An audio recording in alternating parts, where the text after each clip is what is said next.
नमस्कार, good morning. तो आज हम लोग जानेंगे कि नेपाल में आए बाढ़ का कारण क्या था, तो उसको एक्सप्लेन करेंगे फुल। यहाँ पे देखिए, आज हम लोग एक्सप्लेन करने वाले हैं कि नेपाल में जो बाढ़ आया था उसका कारण क्या था। अभी तक की न्यूज़ से यही बताया जा रहा है कि इसका मुख्य कारण क्या है, तो आइए उसी के बारे में हम लोग जानते हैं। तो नेपाल में इस बाढ़ को आने का मुख्य कारण बताया जा रहा है ग्लोव को। ग्लोव क्या होता है? ग्लेशियर लेक आउटबर्स्ट होता है। अब इसका मतलब क्या होता है, फुल एक्सप्लेनेशन में यहाँ पे समझते हैं।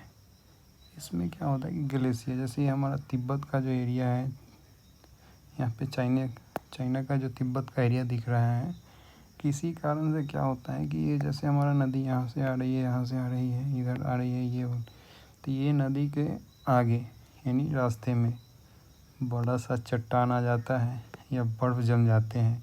किसी कारण से बर्फ़ जम गए या बड़ा सा चट्टान आ गया, अर्थक्वेक हो गया उसके कारण, भूकंप के कारण या फिर लैंडस्लाइड के कारण, किसी कारण से अगर यहाँ पे बड़ा सा चट्टान आ गया तो ये क्या होगा, पीछे पानी स्टोर करने लगेगा। और ये जो होता है बहुत बड़ी मात्रा में यहाँ पे पानी जमा होने का संभावना रहता है।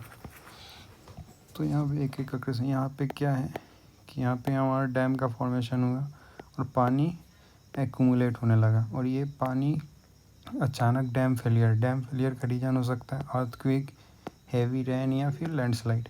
किसी कारण से ये डैम हमारा जो बना है, ये नेचुरल डैम, ये किसी कारण से फेलियर होता है और अचानक जो पानी है वो नदी में बढ़ जाती है, जिससे कि शहर हो गया, गांव हो गया, रोड हो गया, ब्रिज, इसको खतरा बढ़ जाते हैं। यहाँ पे दिख रहा है आपको कि ये जो शहर है ये डूब चुके हैं। तो इसका यही है कि यहाँ पे नेचुरल लेक बन गया। ये लेक धीरे धीरे किसी कारण से गर्मी आया तो गर्मी में क्या होता है, बर्फ़ पिघलते हैं, या फिर लैंडस्लाइड आया या अर्थक्वेक की वजह से जो भी डैम जिस कारण से बने हैं नेचुरल, यहाँ से ब्रीच होते हैं और डैम ब्रीच होने के कारण अचानक पानी नदी में बढ़ जाती है, जिससे शहर के शहर डूब जाते हैं। तो ये 3D मॉडल से समझ सकते हैं। तो इसमें हम लोग क्या कर सकते हैं, तो मेजर कॉजेज तो ग्लोव का रहता है कि ग्लोव बनता कैसे है। यहाँ दिख रहा है ये। तो मेजर जो हमारा कॉज है वो हमारा है रैपिड ग्लेशियर मेल्ट। अगर यहाँ पे कोई भी डैम बना है किसी कारण से, तो वो अचानक क्या होता है, मेल्ट हो जाता है। तो यहाँ पे मेल्ट होने का, हैवी रेनफॉल हो गया, अर्थक्वेक हो गया, आइस रॉक हो गया, एवलांच या फिर लैंडस्लाइड। तो ये सब रीज़न है जिसके कारण हमारा ग्लोव आने का मेजर कॉज होते हैं। उसके बाद में अफेक्ट क्या होता है कि रोड, ब्रिज, ये सब अफेक्ट होंगे। और इसको हम लोग मॉनिटर कैसे कर सकते हैं, तो यहाँ पे अगर इस कारण से अभी तक तो यही बताया जा रहा है कि ग्लोव के कारण ही नेपाल में है, लेकिन इसका अभी कोई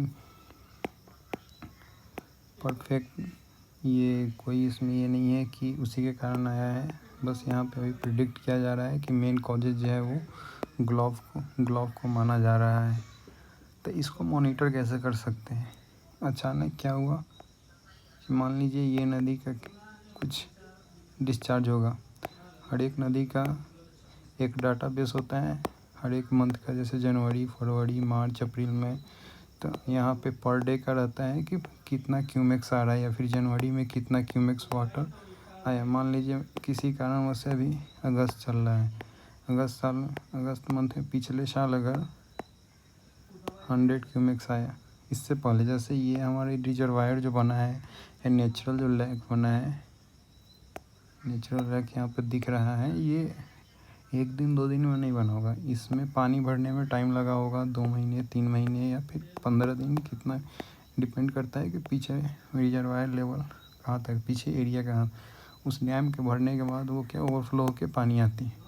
तो वो जो हमारा टाइम स्पेन है 1 से 2 महीने, जितना भी टाइम लगे होंगे, उस बीच ये जो नदी आपको दिख रही है, लंडे नदी, इसमें पानी कम हो गया होगा। अगर मान लीजिए अगर बात करते हैं जुलाई का, अगर जुलाई में पिछले साल यानी 2025 में अगर 100 क्यूमेक्स वाटर आ रहे हैं और अचानक 2026 में ये कम होकर 30 हो गया, 20 हो गया, 15 हो गया, किसी का कम हो गया, 40 हो गया, तो यहाँ पे सोचने वाली बात होती है कि अचानक पानी कम क्यों हो रहा है। क्योंकि पानी तो हर एक साल लगभग सेम आएगा, किसी साल 100 आएगा, किसी साल 90 आएगा, 80 आएगा, 70 आएगा, लेकिन अचानक कम हो जाना, 15 हो जाना, ये एक सवाल का बात रहता है। तो इसी को मॉनिटर करना रहता है। तो इसके लिए हम लोग क्या करते हैं, सैटेलाइट या ड्रोन के मदद से देखते हैं कि कोई यहाँ पे ग्लोव तो नहीं बना हुआ है, कोई हमारा ये नेचुरल लैग तो नहीं बना हुआ है। फिर वाटर फोरकास्टिंग या वाटर लेवल सेंसर भी लगा रहता है। यहाँ पे अर्ली वार्निंग सिस्टम भी लगाए रहते हैं। अर्ली वार्निंग सिस्टम में क्या होता है कि सेंसर लगे रहते हैं, पानी जैसे ही आता है तो ये बता देता है कि अचानक इतना पानी आ रहा है, तो यहाँ पे अलार्म आने लगता है। इसको कंट्रोल किया जाता है कहीं भी कंट्रोल रूम में इसको लगा कर। तो अर्ली वार्निंग सिस्टम हो गया, या फिर सेटेलाइट इमेज से भी देखा जाता है कि यहाँ कहीं पे पानी तो जमा नहीं हुआ है। फिर वाटर लेवल सेंसर भी रहता है। तो ये सब है। और इसके कारण इमरजेंसी प्लान भी रहते हैं कि अगर अचानक आते हैं तो क्या करना है। इसलिए ज़्यादातर शहर को नदी के किनारे जो इलाका जैसे पहाड़ है, पहाड़ी जगह नदी के किनारे बसना थोड़ा रिस्क हो जाता है। देखने में तो अच्छा लगता है सुंदर कि हाँ नदी के किनारे हैं, लेकिन अचानक किसी कारण से बाढ़ आते हैं तो उसको फिर रोकना मुश्किल हो जाता है। इससे बहुत ज़्यादा नुकसान होने लगती है। तो इसको ध्यान में रखते हुए सरकार का जिम्मेवारी बनता है कि इसको सेटेलाइट से मॉनिटर करे, ये देखे कि वाटर का फ्लो जो नदी में आ रहा है वो कम क्यों हो गया, इसको भी मॉनिटर करे। इससे पता चलेगा कि हाँ कोई आर्टिफिशियल लैक जो है ऊपर बन रहा है, अब उसके लिए इमरजेंसी प्लान करें। तो इसमें कहीं ना कहीं सरकार का भी गलती है। सरकार को ये सब चीज़ पे ध्यान देना चाहिए। बाकी तो आपको ग्लोब्स में समझ में आ गया होगा। मेजर रीज़न तो अभी तक यही बताया जा रहा है कि नेपाल में जो फ्लड आया है उसका मेजर रीज़न जो है ग्लोव को बताया जा रहा है। बाकी आगे के अपडेट के लिए हम हमारे साथ जुड़े रहिए। धन्यवाद।